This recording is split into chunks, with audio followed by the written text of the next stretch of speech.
بات نہیں جناب، بات نہیں کر سکیں گے جب تک آپ نے اس کو اس لیول پہ لا کے نہیں چھوڑا. ٹھیک ہے یا نہیں؟ Now stage 2. یہ جو آپ سے بات ہے ڈسکس کی، اب مجھے یہ دیکھنا ہے کہ کیا آپ کو ہماری سروسز کی ضرورت بھی ہے یا نہیں. اب بندہ بڑی غور سے سنے گا بات، شاید مجھے ضرورت ہی نہ ہو، جان ہی اڑ جائے. اس کے لیے سر مجھے آپ سے 5 سے 10 منٹ مزید چاہیے ہوں گے. سر رائٹ ناؤ اب ہم ایک اسٹینڈرڈ کلائنٹ کو ڈسکس کریں گے، سو دیٹ اس کے اندر ڈفرینٹ آپشنز کو ہم اینڈ کے اوپر ڈسکس کر لیں گے. لیکن ایک اسٹینڈرڈ کلائنٹ جس کی عمر 35 سال ہے، 2 بچے ہیں، تاکہ کم از کم آپ کو سمجھ آئے. تو سر رائٹ ناؤ آپ کی ایج 23 نہیں، آپ نے 35 والا کلائنٹ بننا ہے. اچھا 2 بچے جس کے، رائٹ ناؤ آپ کی ایج سر 35. اوکے.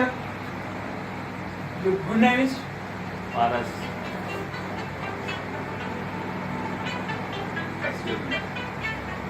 السلام علیکم. یہ سمجھو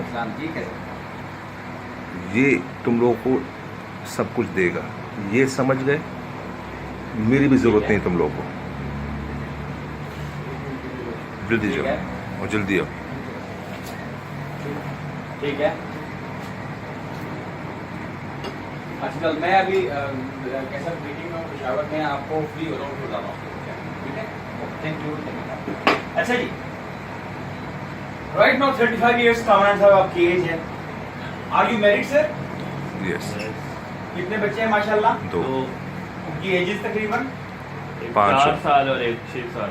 6 سال. اوکے سر، اس کا مطلب ہے sir right now you have 3 dependents. 1 is your missus and 2 آپ کی جو کڈز ہیں. Good right sir. کامران بھائی، پاکستان میں ایوریج جو ورکنگ ایج ہے دیٹ از 60 ایئرز. مینس آپ کے پاس 25 سال مزید ہیں، آپ کام کریں گے یا کام کر سکتے ہیں. Right sir. بالکل. ہر انسان کی زندگی میں کامران صاحب 2 میجر ضروریات ہوتی ہیں. 1 is long term needs and second 1 is short term needs. Long term needs میں آپ کے یہ بچے آ جاتے ہیں. سب سے پہلی جو چیز ہے ہائی ایجوکیشن آف کڈس. آج کل کے دور میں کامران بھائی سب سے جو اچھی انویسٹمنٹ ہے وہ کیا ہے؟ Higher education of kids. یہ بات صحیح کہہ رہا ہوں، غلط کہہ رہا ہوں؟ آج کے دور میں اگر اپنے بچے کو ڈاکٹر بنانا ہے، انجینئر بنانا ہے، چارٹرڈ اکاؤنٹنسی کروانی ہے، آپ کا کیا خیال ہے تقریباً ایک بچے کی تعلیم پہ کتنے اخراجات؟ سر 5 لاکھ روپے، 5 لاکھ 6 لاکھ. میرے خیال میں ڈاکٹر یا انجینئر بنانے کے لیے آج 50 سے 60 لاکھ روپے آپ کو ریکوائرڈ ہے. میں ہائر ایجوکیشن کی بات کر رہا ہوں. 50 سے، یہ آج کی بات ہے. لیکن کامران صاحب یہ بچے 15 سال کے بعد، 12 سال کے بعد، 14 سال کے بعد اس پوزیشن میں پہنچیں گے تو یہ 50 لاکھ نہیں رہ جائے گا، بلکہ یہ کم از کم ایک بچے کا 1 کروڑ کے اوپر چلا جائے گا. کیا خیال ہے آپ کا؟ بالکل صحیح. اگر 1 کروڑ پہ ایک بچے کا جائے گا تو 2 کے لیے کم از کم آپ کو 2 کروڑ روپے کی نیڈ ہے ان کی ہائر ایجوکیشن کے حوالے سے. کیوں؟ صحیح ہے غلط؟ سیکنڈ 1 از پاکستانی مسلمان ہونے کے حوالے سے ان کی شادیاں بھی آپ کی ذمہ داری ہے. کیوں سر؟ بالکل. ہمارا معاشرے میں تو والدین ہی شادیاں کرواتے ہیں. مجھے ایک بات بتائیں، آپ کے فیملی رسم و رواج کے مطابق ایک بچے کی شادی پہ اپروکسیمیٹلی کتنے اخراجات ہوئے؟ وہ سر 8 لاکھ. یہ آج کی بات کر رہے ہیں آپ. اگین جب 20 سال کے بعد آپ کی پوزیشن اس پوزیشن میں ہوں گے کہ بچوں کی شادیاں کروائیں تو یہ 8 نہیں رہے گا، بلکہ ڈیفینیٹلی 20-22 لاکھ روپے کے اوپر ٹرانسفر ہو چکا ہوگا. اگر ایک بچے کا 22 لاکھ چاہیے تو 2 کا 44 سے 45 لاکھ روپے آپ کو یہاں پہ ریکوائرڈ ہے. کیوں سر؟ ایم آئی رائٹ؟ یعنی اس کا مطلب ہے کہ تقریباً 2 کروڑ 45 لاکھ روپیہ آپ کو ریکوائرڈ ہے اپنی لانگ ٹرمز امیجیٹ، یہ جو لانگ ٹرمز کمپلسری نیڈز ہیں آپ کی. ٹھیک ہے سر. تیسری چیز ہے آپ کی اپنی ریٹائرمنٹ پلاننگ. ہر انسان کی خواہش ہوتی ہے سر جی کہ وہ اللہ تعالیٰ اس کو اپنا ہی محتاج رکھے، وہ کسی کا محتاج نہ ہو، ایون اپنے بچوں کے سامنے بھی ہاتھ رکھنے کی پوزیشن میں نہ ہو. یہ بات صحیح ہے. یہاں پہ ای ایف یو ہمیں لم سم پینشن کی فیسلٹی دیتی ہے، وہ ہم آگے ڈسکس کرتے ہیں 3 لاکھ روپے ماہانہ تک ہم کس طرح لے سکتے ہیں. دوسری چیز آگے سر شارٹ ٹرم نیڈس. اب ہم بات کرتے ہیں آج کی. رائٹ ناؤ ہمارے منتھلی ایکسپنسز جس میں گھر کے یوٹیلیٹی بلز، بچے اسکول جا رہے ہیں تو ان کی ایجوکیشن، آپ کی کلودنگ، آپ کی مہمانداری، ایسے تمام اخراجات جس پہ مہینے کے مہینے آپ کا کوئی کنٹرول نہیں ہے، وہ تقریباً کتنے ہو جاتے ہیں؟ 70,000 60-70 لیٹس سے 65,000، رائٹ سر؟ آپ صبح سے شام تک یہاں پہ کام کرتے ہیں، ماشاءاللہ ہارڈ ویئر کا آپ کا سٹور ہے، سر یہ بتائیں تقریباً آپ مہینے کا کما کتنا لیتے ہیں؟ تقریباً 1 لاکھ۔ 1 لاکھ۔ کچھ لوگ ایسے بھی ہوں گے جہاں پہ کہیں گے کہ یار بس جو کماتے ہیں وہی خرچ کرتے ہیں، وہاں پہ ہم نے کہنا فرض کریں ہم 1 لاکھ روپیہ کماتے ہیں، اب اس کا مطلب سر 1 لاکھ آپ کما رہے ہیں، 65,000 روپیہ آپ خرچ کر رہے ہیں، اس کا مطلب ہے 35,000 روپیہ آپ مہینے کا یا تو سیو کرتے ہیں یا سیو کر سکتے ہیں۔ سر جی یہ 1 سال کا آپ کا بن گیا 4,20,000 روپیہ، ایم آئی رائٹ سر؟ بالکل۔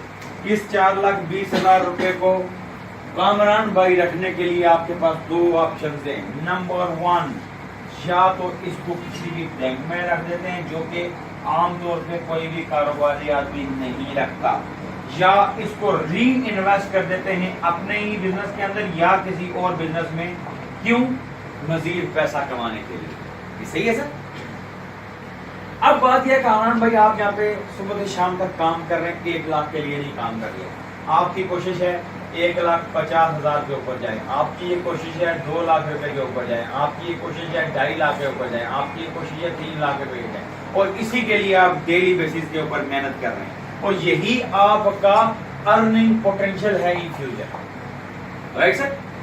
لیکن کامران بھائی جوں آپ کی انکم بڑھے گی، اسی حوالے سے یہ اخراجات بھی 65,000 روپے نہیں رکنے بھائی جان، مہنگائی ہو رہی ہے، بچوں کے اخراجات بڑھ رہے ہیں، آپ کے اپنے اخراجات بڑھ رہے ہیں، اسٹینڈرڈ آف لیونگ بڑھ رہا ہے، تو آپ نے اپنی انکم اور آپ نے اپنے اخراجات کے درمیان ایک reasonable standard of living maintain کیا ہوا ہے، بلکہ میں یہ کہہ سکتا ہوں اسٹینڈرڈ آف لیونگ، میں یہ کہہ سکتا ہوں کہ یہ اس وقت یہ 65,000 روپیہ یہ آج کی آپ کی فیملی کی اسٹینڈرڈ آف لیونگ کی کاسٹ ہے، منتھلی کاسٹ، ایم آئی رائٹ؟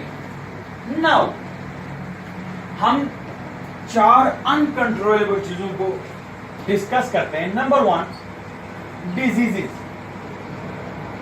پاکستان میڈیکل ایسوسیشن کی رپورٹ کے مطابق کامران صاحب، پاکستان میں 45 ایئرز ایج میں پہنچنے سے پہلے ہر 4 میں سے ایک نہ ایک آدمی کسی نہ کسی کریٹیکل النس کا شکار ہو جاتا ہے، وہ میں بھی ہو سکتا ہوں، وہ آپ بھی ہو سکتے ہیں۔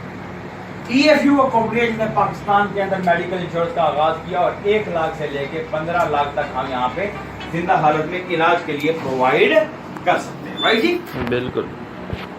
دوسری چیز ہے ایکسیڈنٹ پلس ڈسیبلٹی، کسی چیز ہے خدا نہ خواستہ ڈیتھ، تمام کمپنیز کور کر رہی ہیں، ہم بھی کور کر رہے ہیں، nothing special. And 4th one is old age. Kamran صاحب آج آپ 35 سال کے ہیں، اگلے سال آپ 36 کے ہوں گے، ایسا نہیں ہو سکتا کہ آپ کو اس پہ کنٹرول ہو گیا جی میں تو 35 کا ہی رہ جاؤں۔ تو یہاں پہ ریٹائرمنٹ کے اوپر ہم آپ کو 10,000 سے لے کے 3 لاکھ روپے تک پر منتھ بیسس پہ پینشن کی فیسلٹی پرووائڈ کرتے ہیں۔ اب ہم یہ کہتے ہیں everything is fine and smooth, everything is fine, اللہ نہ کرے یہاں پہ ایک کامن سی بیماری لیتے ہیں، خدا والا ہارٹ اٹیک ایک کامن سی بیماری ہے، آپ کو پتا ہے، اس کی ہیپننگ کی صورت میں کیا ہوتا ہے؟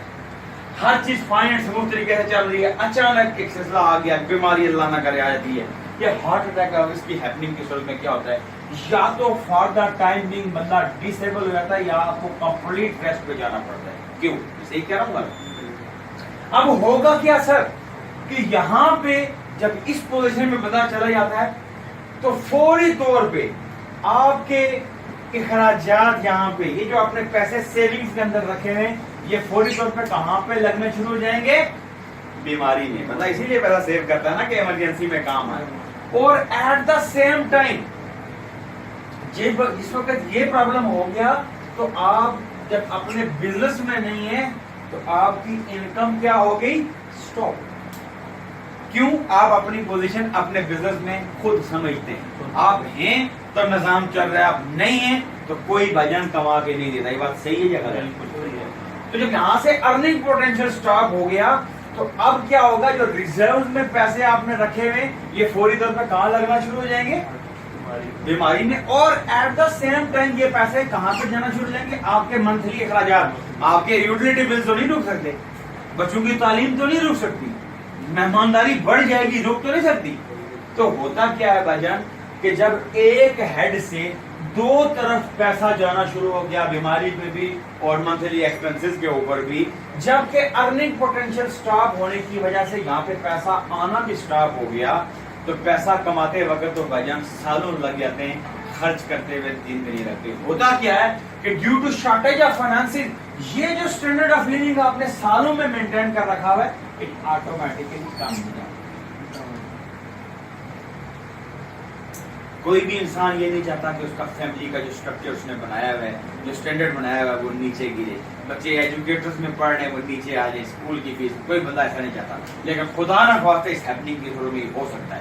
تو یہاں پہ ای ایف یو آپ کو ایک لم سم اماؤنٹ پے کرے، آپ کے ارننگ پوٹینشیل کو ڈسٹرب کیے بغیر، آپ کے ریزروز کو چھیڑے بغیر، تو کیسا آئیڈیا ہے؟ اب سر بات یہ ہے کہ یہ جو 65,000 روپیہ آپ منتھلی بیسس پہ ایکسپنسز کر رہے ہیں، اس کو کمانے کے لیے کامران صاحب آپ کے پاس دو آپشن موجود ہیں. ون از آپ صبح سے شام تک کام کر رہے ہیں، 1 لاکھ روپیہ کما رہے ہیں اور 65,000 روپیہ خرچ کر رہے ہیں. اینڈ سیکنڈ ون از آپ کچھ بھی نہیں کرتے، آپ کا پیسہ اس پوزیشن میں ہے کہ آپ کچھ بھی نہ کریں پھر بھی آپ کو مہینے کا 65,000 روپیہ جنریٹ کر کے دے سکے.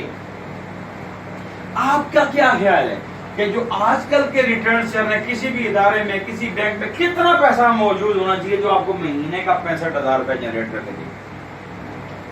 آپ کا کیا خیال ہے؟ جی کم از کم میرے اندازے سے اگر بہت ہی اچھے ریٹرن والی بات ہے تو 80 لاکھ روپیہ تقریباً موجود ہوگا، تو وہ آپ کو کم از کم 65,000 روپیہ کما کے مہینے کا دے سکتا ہے. 80 لاکھ پلس. تو مجھے یہ بتائیں کامران صاحب آپ کے پاس 80 لاکھ بینک میں پڑا؟ ظاہر ہے کسی بھی کاروباری آدمی کے پاس کیسے ہو سکتا ہے؟ نہیں ہونا چاہیے بھی نہیں، کیونکہ آپ پیسے ری انویسٹ کریں.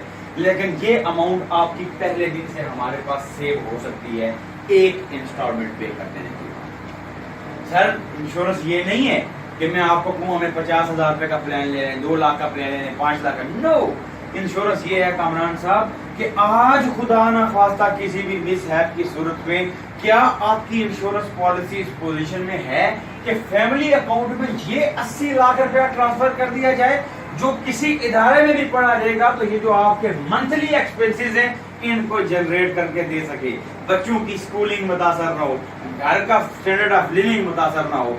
یہ چیزیں انشورنس کہلاتی ہیں. تو کیا آپ اپنی اس 80 لاکھ روپے کی انشورنس نیڈ سے متفق ہیں؟ یس. اوکے.